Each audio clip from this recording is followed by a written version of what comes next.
All right, so today what we're going to do is we're going to talk about colonial expansion. So, first of all, we're going to talk about the Columbian Exchange, which you might have also heard called the Triangle Trade. So, we're going to talk about how this developed and what the effects were on all the parties involved. Then, what we're going to do is we're going to zoom out a little bit and we're going to talk about how other European nations got involved in the colonial contest and how they competed for trade in colonies, not just in the Americas, but also in Asia. All right. So, first of all, we're going to talk about the triangle trade or the Columbian Exchange. And we're going to start off by focusing on one particular leg of that triangle, and that is the slave trade. So, we left off last time by talking about the encomienda system, which, as you recall, was the system where Spanish landowners grabbed up land in the Americas and forced indigenous peoples to work this land for them. We mentioned that it was really horrific. A lot of indigenous people died as a result of mistreatment and disease. And eventually, Bartolome de las Casas raised the alarm. The Spanish government shut the system down.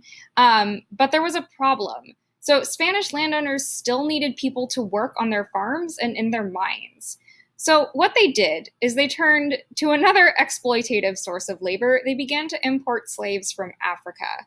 So let's talk about how this happened. So, as you recall, Portugal established ports on the coast of Africa during its earliest years of exploration. But also, as we recall, they weren't super interested in maintaining a large overseas empire. So, pretty quickly, they faced competition from other countries. And first and foremost was the Dutch. So, in the mid 1600s, the Dutch East India Company, which was actually, it was a private trading company, but it was backed by the government. So, it's one of the first of what we call a joint stock company. And when we talk about the economics of this time, we will talk about how that worked. But keep in mind that they're a private company, but they are backed by the government. And what they do is they seize a bunch of Portuguese holdings in Africa and they establish a colony in South Africa. So they get a foothold there.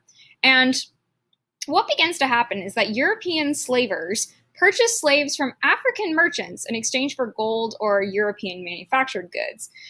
So what they're doing, or if you think about it this way, they're creating an incentive for Africans to trade their own people as slaves with the Europeans so that Africans can get European goods. All right. I probably don't need to tell you that slavery is bad. I would hope that we all agree that it is. But let's sort of explain that. What do we mean when we say it was bad, right? Well, first of all, like the encomienda system, it was horrifically violent towards the people whose labor was being exploited. They were essentially murdered, right? So the ships that transported slaves to the Americas, the Europeans did not treat the African slaves well at all. You've probably seen pictures in 8th grade, like people were like stacked. They were treated more like cargo than like people, right? They weren't treated like human beings. But it was a lot more than that too. So when those European slave traders went to Africa and traded European manufactured goods for slaves, what that did is it destroyed the market for goods that were manufactured in Africa. So people who were selling, clothes and shoes and whatnot in Africa, the Europeans could offer goods much more cheaply. So what these people in Africa were able to basically contributed to the collapse of local businesses in Africa. So it started to create this dependency of Africa on Europe, which we'll see continue. Actually, that's one of the really most horrific parts of European colonialism. And then high demand for slaves contributed to warfare and instability within Africa because, right, those African merchants, they got these slaves through military conquest, right? You go to war with your neighbor, you conquer them, you take their people as slaves, you sell those slaves to the Europeans. So what this did is it basically created an incentive for people in Africa to go to war with one another, right? So people are in pursuit of slaves. All these various African leaders led military campaigns to try and capture more and more prisoners to sell to Europeans.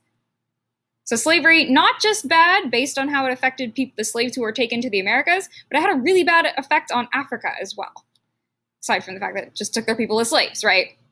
Okay, but as you probably learned in 8th grade, the slave trade was really only one part of this bigger triangle called either the triangular trade or the Columbian Exchange. And this was this big trade of goods and people, of course, between Europe, the Americas, and Africa. So that part of the triangle trade that dealt in slaves, that's also called the Middle Passage.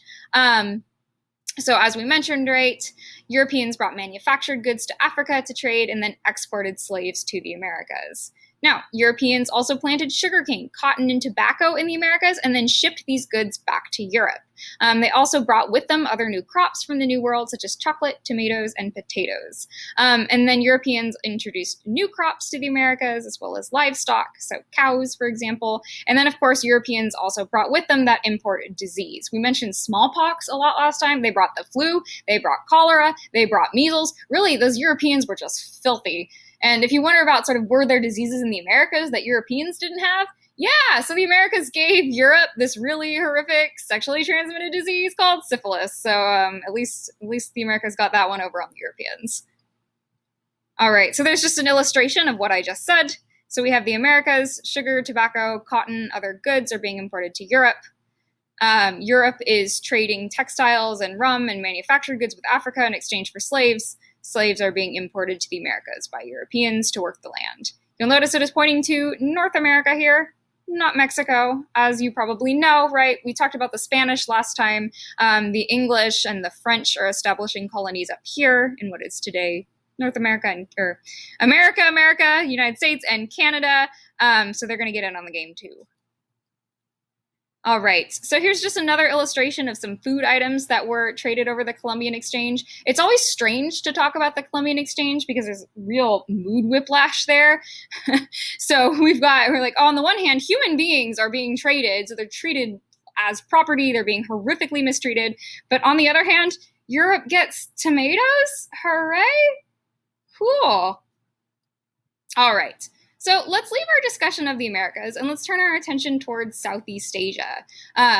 So what happens here is that, again, Portugal is one of the earliest countries to sort of lead the way and to establish ports. But as you remember, right, Portugal, little tiny country, just did not have the will or the resources to establish this major overseas empire like the Spanish did or the English did or the Dutch.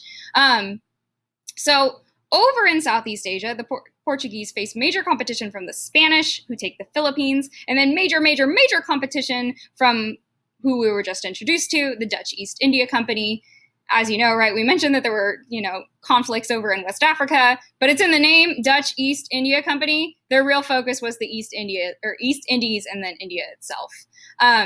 And then the Dutch eventually managed to get the entire East Indies under their control. However, actually, it's not to say that the Europeans immediately stomped all over Southeast Asia and conquered everything. They weren't so successful in mainland Southeast Asia, so not the islands, especially Myanmar and Thailand, because these countries were really united and they were strong enough to resist European colonization. Vietnam kind of stumbled a little because they were in the middle of a civil war, and kind of like what we saw with the Inca. If you're in a civil war, that leaves you really vulnerable to colonialism. But the Europeans actually look at Vietnam, they start getting there, and they're like, we're not really that interested right now. They'll get interested later, but they're not interested right now.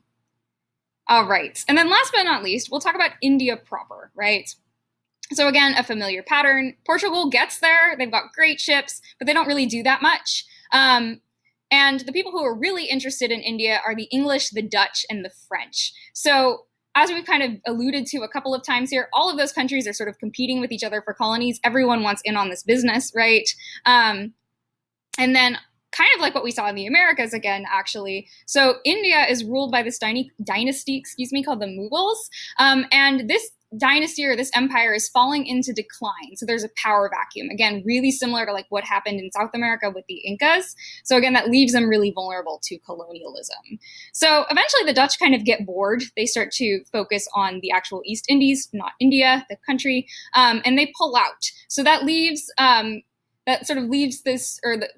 that makes the power struggle between France and the British, and kind of like what the Dutch did, where they had that trading company that was backed by the government, but it wasn't so much the government of the Dutch itself fighting for this territory. We see that kind of happen in Britain as well. So there's also a British East India Company, and they're going to be the ones who are really competing for control of India. So there is this guy named Robert Clive, who is a soldier who works for the East India Company, and under his control or under his command, the British are able to basically kick out the French and then dominate the Mughal Empire. And what they start to do, this British East India Company gains a foothold there, and they actually start to tax the locals and establish the sort of economic control, which helps them establish political control. We're going to come back to India in quite a while. Actually, in the spring, a lot more goes on there, but this is just the start of British expansion there.